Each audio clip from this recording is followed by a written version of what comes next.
Okay, so this is my sword tutorial for Cinema 4D. So, okay, first of all, we get started with some 4-point. Okay, we get started with some 4-point splines, 4 sides. And just for simplicity's sake, I copy paste these. You can, create some more. I just use Control C, Control V. Whenever you're moving objects, hold down Shift because the spacing becomes extremely important later on. Now, for now, I just put these at 200 apart a piece. Then you turn one at either side to 1 centimeter each, and the other two keep standard. Then you keep them both, put everything into a loft NURB, and it should end up looking something like this. If it doesn't, just reposition, and you should be alright. Reposition the 4 sides in the hierarchy. So now you just move it out until you've got a shape that you're happy with. And so now you've got that, we've got something vaguely sword shaped. Just moving it back, I think it looks better. Just showing you the sort of shape you can expect. Now we want to sort of thin it out because, as you may have noticed, the larger size sort of had those rounded edges. So we'll just flatten these out like that. We'll keep the 200 size for now. I think it's a bit large, so we'll shrink it down.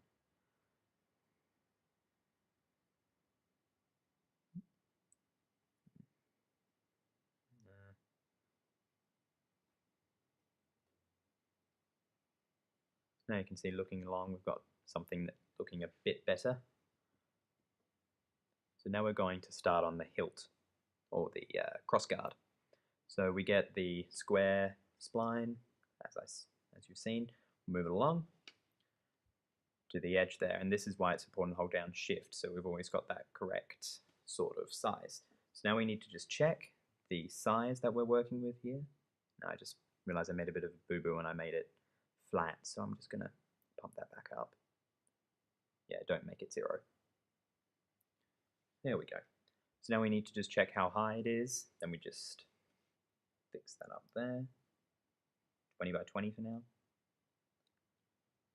And then we just need to change the plane that it's on. That shouldn't have happened. Okay.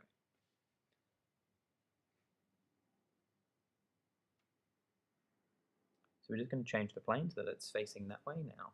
We just need to make it the right shape. This is really up to you depending on how you want the sword to look. I tend to favor a more thin design, but it's up to you.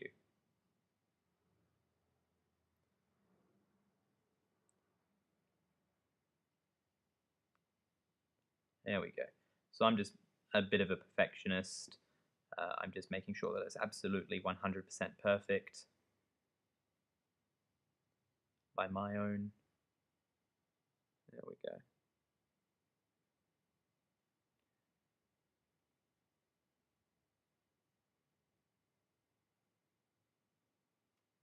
Okay, so once again, we're just copying these and we're going to move them out. It's up to you how far you want to move them out. I think I go for 40 or 50 centimeters. And then we just want these ones to be about half the size of the one that you've got in the middle, at least in height. In width, you want them to remain the same. And then it's just another loft NURB.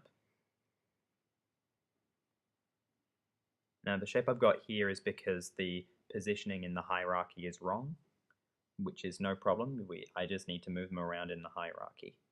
You may get this, and you may get in the loft NURBs as well. That's fine. No. There we go, so you can get a bit of a better view there.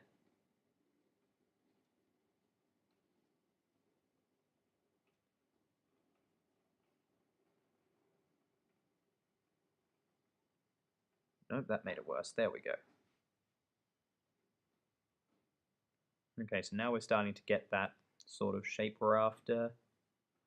I decide to just fix it up a little bit. Once again, this is all optional. This is just me being a perfectionist and really liking what I'm doing. If you're just looking to get this done, you know, all my little fiddling with the positions, I tend to curve the hilt or the crossguard up a little bit. I like that sort of shape, but you can do what you like with it. That's really of no major concern. That's just cosmetics. Okay, so next we need to create a cylinder object to form the hilt, or you can use circle. I personally prefer using the circle because it allows you to change the shape of the hilt much easier. If you used a cylinder, you need to do a lot. Now we want that the radius of the circle to be half because of the height of the central piece of your crossguard. And once again, we just copy paste, half the size again, or roughly half. Once again, I do some pretty silly things. There we go. And now, because it just looks kind of silly, we can just stretch it out like that. There we go.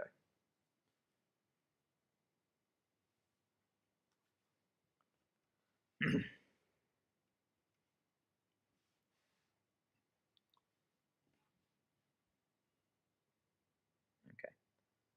So now I basically just get to some, fiddling. Once again, this is all my personal preference in the kind of swords that I like to make and the kinds that I like to see. So, you can follow along with these changes if you want, but basically I make the sword thinner at the start but keep it wide later on so that it has a sort of medieval fantasy to it rather than just being a straight sword. And I move the point at which it moves inwards for the blade closer to the actual tip. Once again, this is all just cosmetics and guesswork in regards to just the prettification. So now we just need a sphere. Obviously that's a bit too large. Now we want to move it down close-ish to the pommel there. So this is going to be our pommel. Now you notice that that's kind of silly looking. We want it to just be a little bit higher than, there we go. We want it to be approximately 1 centimeter higher than the smallest point of your hilt. And we just matter of positioning.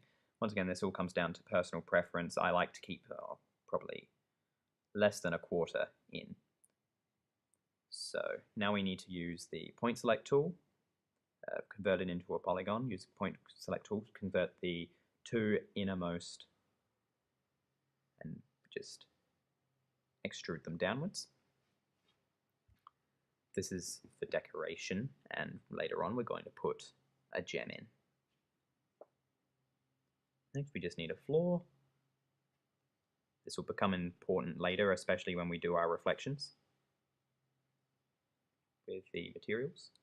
So now we just go into Content Browser, Presets. Just go back and I'll show you. Yep, Presets. It's got the symbol there. Presets, Visualize, Materials, and we've got all of these presets. So I go into Metal. I'm just going to grab what we need. Got a lot of different choices here. Okay. Now I go for high carbon steel, antique gold,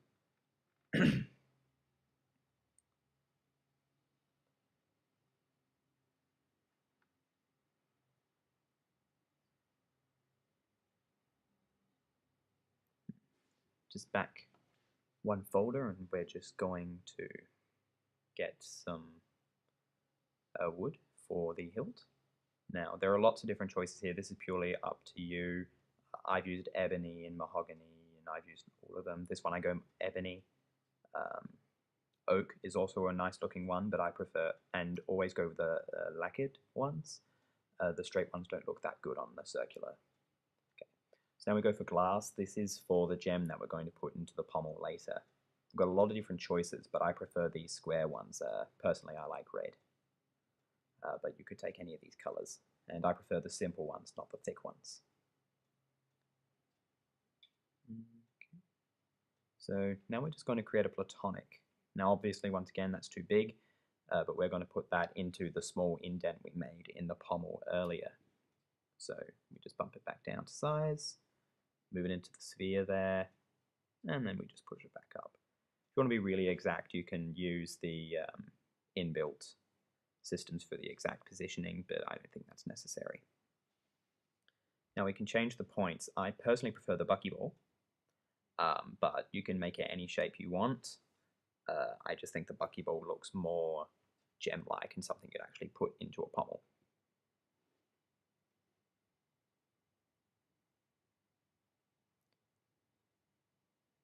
Okay, now all we need is something for the floor. This needs to reflect. So I generally prefer liquids. You can use whatever you want, really. So I go for the water usually. It looks quite nice. Water turbulent is a personal favorite of mine, but I also really like the wine one. I think it looks really nice.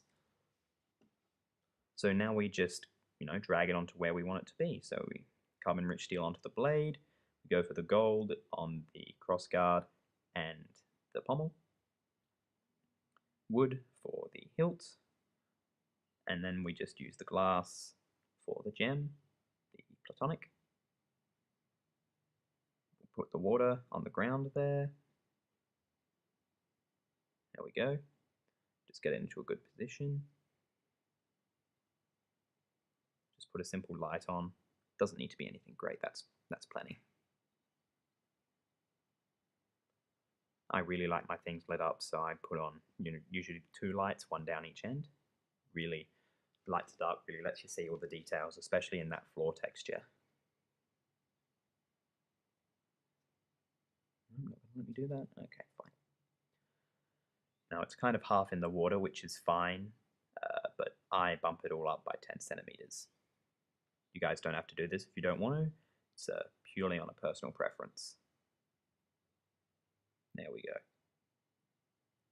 And once again, this is one of the useful things about holding down Shift. Now the sphere, you need to go into model mode, make sure you do that.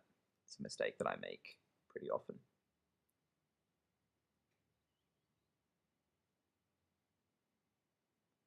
There we go, that's looking good. So now we just render the view. Now this will take a little bit depending on what sort of computer you're running, but there we go. So we've got the gem down in the pommel there. We've got the turbulent water, which really looks quite nice. And, we've got something that's pretty decent, looks quite good. But now we're just going to change the floor texture to wine, just because I think it looks even better.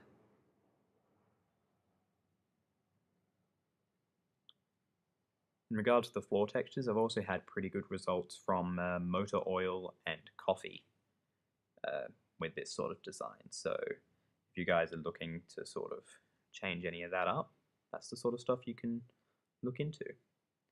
So there are a few other things you could do. You could change the color of the lights if you wanted to, but I'm not really that fussed. Really now it's just about getting the most out of the appearance here. You really want to move it around, move your lights, move your camera position. You might put in a background if you're so inclined. Take a good look at the tip there. We've got, the rounded edge that we saw at the start is nearly gone. I move the point back again. Double check the thinning. This is all, once again, comes down to personal preference. If you don't want to do this sort of stuff and you just want to make a basic one as an example, then by all means do that. So you could add in a sky if you wanted to. I'm not really too fast, foreground and background. We've got the Dutch skies and all of that here. I've experimented with these before. They're pretty good for the reflection. Now these are kind of difficult to get into the system. A lot of people think that they do that, but you just put it directly there. You can put it straight into the skybox like that. Don't usually do these because sometimes they look kind of silly, but here we go. There we go. So right away you can see the significant difference. With water it actually looks really good. There we go, see, so we've got the light reflection, that could be the sun. And we can just turn that off there. And now it just looks funny. But you'll notice that we're covering up half of it with the wine. So we can turn it off and on at will to experiment with the different views that it provides. Once again, it's all a matter of personal preference. I personally prefer it like that. It's nice and simple. But especially with the water, you may prefer it. So that's the Fallen Sword tutorial. Now we've used the loft NURBS and the pre-built textures. Enjoy!